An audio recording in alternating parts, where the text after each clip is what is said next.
Betong? Hoy, asawa ko yan! Ano nangyari? Asawa ko yun ah! Mrs., hospital na lang po. Hindi, teka lang. Ano nga sa ospital? Patay na ba? Patay na ba? Ano ba? Teka lang!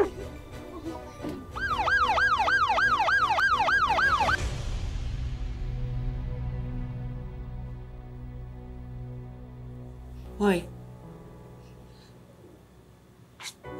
Hoy. Gumising ka dyan. Yung sinabi ko sa'yo na sana ikaw na lang mamatay, joke lang naman yun eh.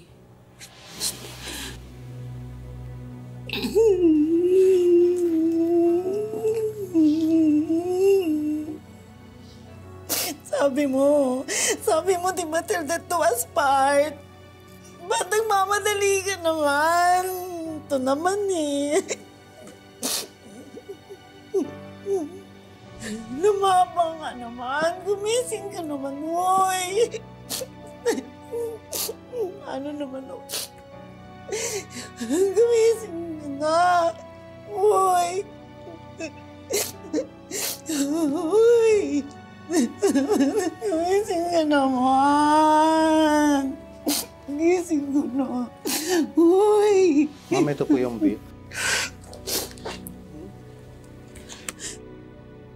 Wala naman akong ganito kalaking pera. Isang tuka lang ho kami. Sorry po, Mrs. Hindi niyo po mailalabas yung katawan ng asawa niyo pag hindi po ito nabayaran ng full. Sir... Ganito lang po, ma'am. Settle niyo na lang po sa cashier sa second floor. Doon na lang po kayo makiusap. Pasensya na po, ma'am, ha? Condolence po. Mauna na po ako.